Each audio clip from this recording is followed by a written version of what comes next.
In February 2026, the CEO of American Airlines took the stage in Miami to announce a $1 billion airport expansion investment. Cameras, officials, applause. That same month, his own company's flight attendant union issued a formal vote of no confidence against him. But here's a detail nobody connected. Miami is in the middle of a $12 billion expansion program, and 63% of all the traffic that justifies that expansion comes from a single airline, the same one whose employees are in open revolt, whose unions are demanding emergency meetings with the board, and that closed 2025 with $36.5 billion in debt.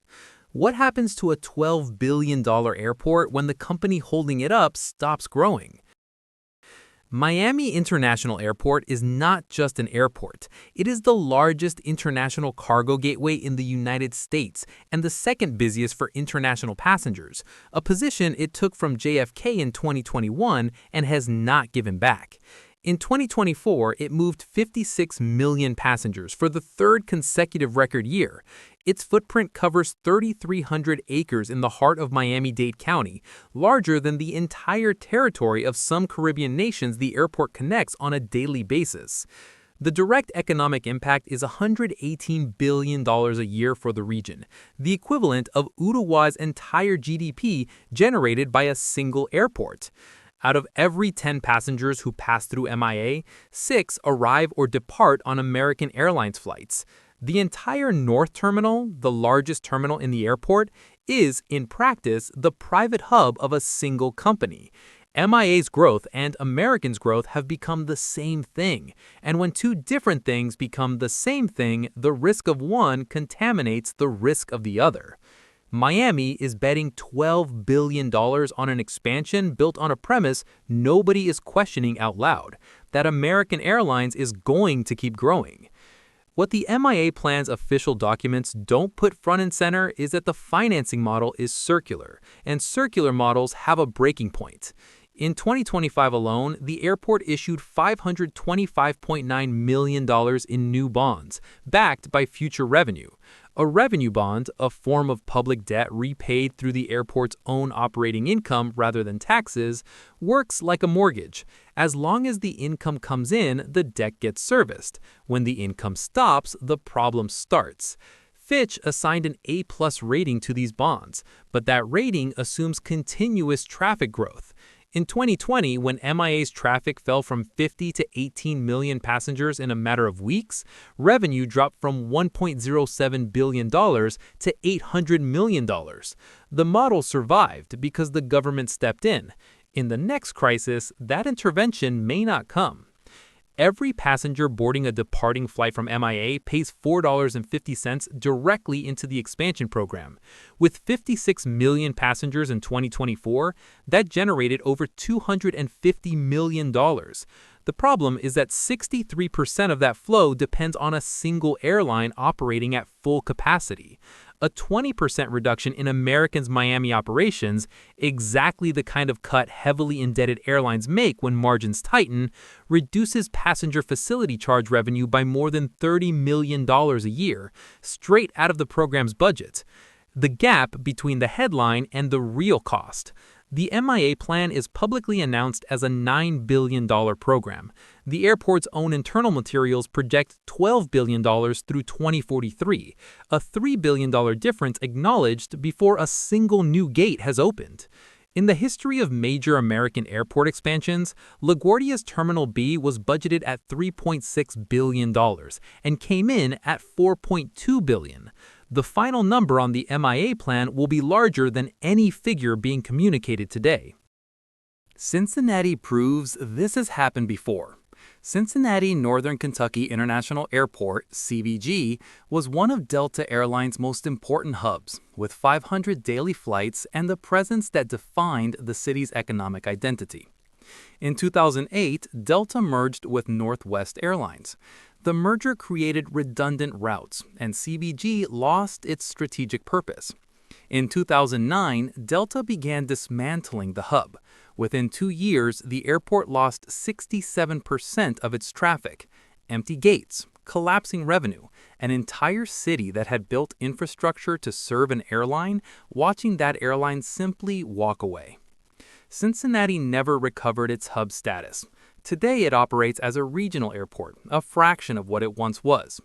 Miami is going further. It's not just depending on an anchor carrier the way Cincinnati depended on Delta. It is issuing long-term bonds and building terminals specifically designed to accommodate that carrier's growth. And the carrier in question carries $36.5 billion in debt, has unions in open conflict with its leadership, and has a track record of projections that rarely materialize. This time, the stakes are higher because the scale of the bet is 3 times larger. Miami is not waiting to see how things unfold. It is building now, in parallel, on multiple fronts simultaneously. Concourse K, $600 million, scheduled to open in 2029, adds 300,000 square feet of new space and 6 gates, 3 of them convertible between domestic and international service.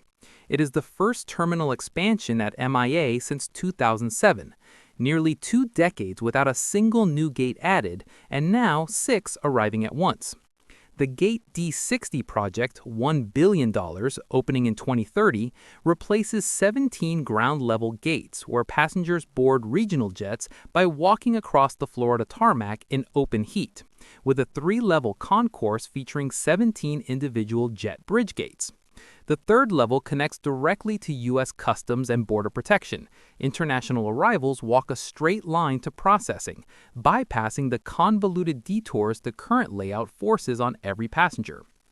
The detail no press release highlighted. American CEO Robert Isom was personally on stage to announce the Gate D60 project alongside the Miami-Dade County mayor. When the chief executive of an airline shares a microphone with a public official to announce public infrastructure expansion, the relationship between airport and airline has moved well beyond the commercial partnership.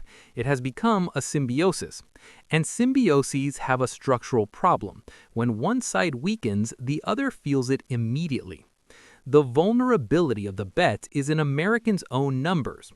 In 2023, the company projected earnings of $3 to $3.25 per share. It delivered 29 cents. If that pattern of underperformance continues, the debt repayment plan fails, and airlines that can't service their debt start cutting capacity, starting with the hubs that generate the thinnest margins. American Airlines is not just indebted. It is the airline with the largest gross debt load in American aviation, $36.5 billion at the close of 2025, more than the combined debt of Delta and United. Southwest, with half of Americans' revenue, carries just $5 billion in debt. And in February 2026, the same month as the Gate D60 announcement, the flight attendant union issued a formal vote of no confidence in the CEO. The pilots union demanded an emergency meeting with the board of directors over financial underperformance. These are not abstract warning signs. They are the same signals that have preceded deep restructurings at other carriers. The asymmetry is structural. Miami can build terminals, but it cannot force American to fill the gates. If the airline decides Miami is no longer generating sufficient margin, the way Delta decided about Cincinnati in 2009, no amount of infrastructure spending changes that calculation. The decision belongs to American. The risk belongs to Miami. The question Miami has not answered in public is this: what happens to $12 billion in expansion if the company that justifies it decides it has more urgent uses for its cash? If you want to understand the real money moving global aviation, subscribe for more analysis. Until next time.